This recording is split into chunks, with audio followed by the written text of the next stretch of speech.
Hi, welcome back to the Pineal Room. I am your urban eco-master. And please remember to like, share, subscribe. Leave a comment as well. The video will be on Twi-Fi Network on YouTube. Today I want to talk to you a little bit about Guinea Hen Weed. The scientific name is Petiveria alliaceae. It is called Anamu on the US trading market, and very many different names in the South American communities and countries, such as Anamu and Pipi. Now, much of the medicinal potency of Guinean weed is attributed to the sulfur containing compounds. So we want to talk a little bit about the sulfur containing compound, at least visualize what these compounds look like and to be able to see how they function.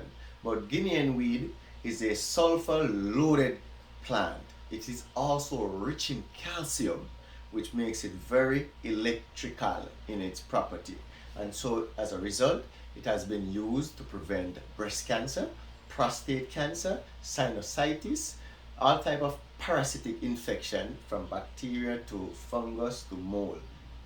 Guinean weed has been used to, ward off those, prevent those diseases and issues. Guinean weed is, as I said, is big in breast cancer and prostate cancer because of its electrical properties and its rich sulfur and calcium compounds. It is able to donate electrons to areas that are acidic or very low in voltage, or areas that are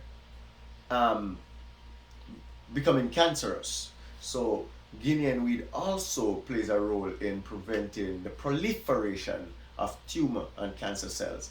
They also inhibit many cancer activities. And so what we find that Guinean weed methanol extract is potent against preventing HIV because it blocks the HIV-1 transcriptase enzyme that causes HIV. Studies have been out there, have been done on the Guinean weed showing this thing. Just read the literature and you will realize that what I'm saying is very much true. But this plant has so much potential, I could never stop drinking it. As early as 7 years old, I was drinking this plant, and I'm still drinking this plant today. I've also written a master's thesis on this very plant because of my love for it. And I must say, it has these medicinal property, this ecological property, because it is able to grow in very harsh environments, so it can colonize ecosystems where other plants are unable to grow. So ecologically, it has a very important role to play. Economically, we can see where it can transform the pharmaceutical industry, the medicinal industry. And of course, some of these compounds that I'm talking about are also herbicidal in their approaches. They help to protect the plant from other weeds as well as other parasites. So it has this anti-herbicidal property, antiparasitic property as well. And so it could be used as an insecticide, which was what it was first explored for, until we found out that there are compounds that can also ward off cancer. So let us delve a little bit into these compounds. As I said, they are sulfur containing. So one is, whenever I draw the structure, it is benzene. So benzene has an alternate single and double bond. Because it has this double bond, single bond, double bond, single bond, double bond, double bond, single bond, double bond, single bond, double bond, single bond, double bond, single bond. It creates a cloud. These electrons creates a cloud. And oftentimes, people write benzene as that with a circle to represent the cloud of electrons. Now what we realize is that benzene can bond itself as Bezyl, this is Bezyl, can bond itself to a sulfur and again join itself by another Bezyl,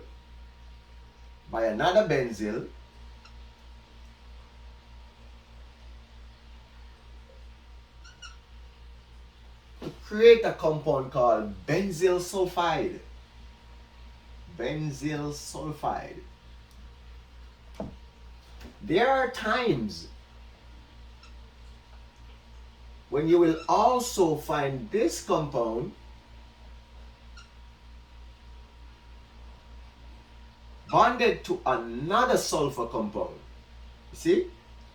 Bond itself to another second sulfur compound, and then this would then bond itself to another benzene ring. Right? And then this is benzyl, sorry, this is dibenzyl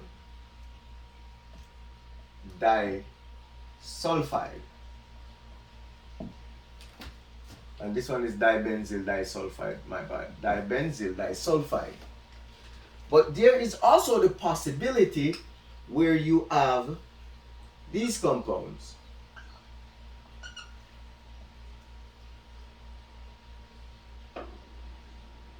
You have this compound present. 1s sulfur, that is, bonded to another sulfur, bonded to a third sulfur, and then linked back by a benzyl group,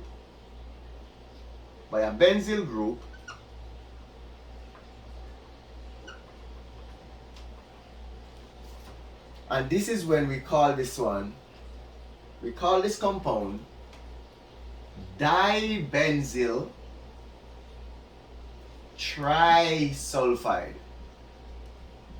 And let me pause here a little bit. Much of the research that has been done implicating Guinea hen weed in anti-cancer research, antifungal research, antiparasitic, and also the prostate cancer, breast cancer, this compound has been implicated as very potent against cancer in the breast and the prostate. It has also been used to block the HIV-1 transcriptase virus that causes HIV. Now, there is also in another compound, and Mark, you must realize that Guinea hen weed is one of those plants that is unique to create these type of compounds, using benzyl rings to, sandwich sulfur, making these compounds, because these compounds tend to have a lot of electrons on them, making them very, very electron rich and electron donating. As a result, they can dump electrons into places that are acidic and prevent the proliferation of the acidosis. Now, like I said, there's also another compound in this plant where you have the sulfur, right, is bonded again to another sulfur,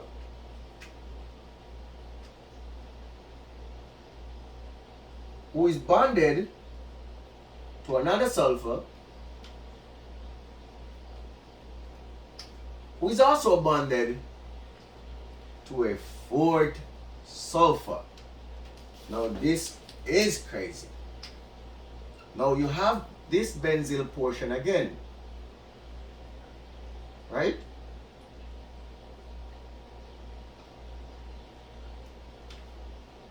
And then this one is called dibenzyl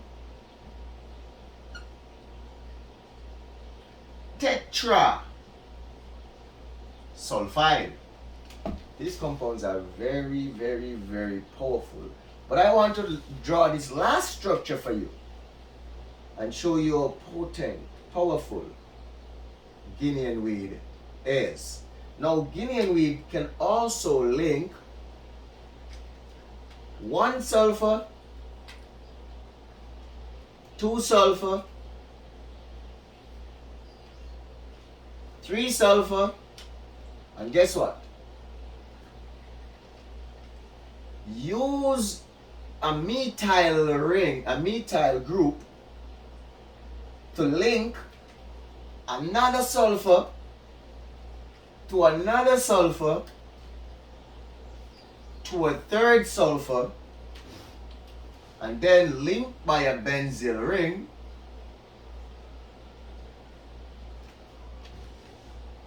to form what they call this 6-sided ring. They call it Funny enough, they call it dimethane.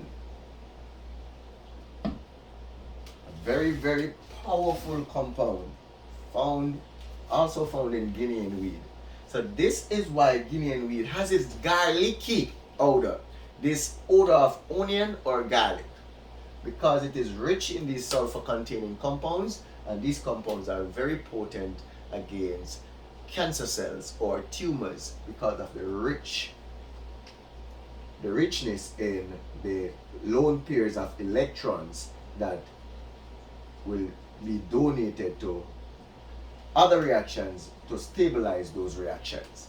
I hope you enjoyed this video, and if you do, please comment, like, share, and subscribe to my channel.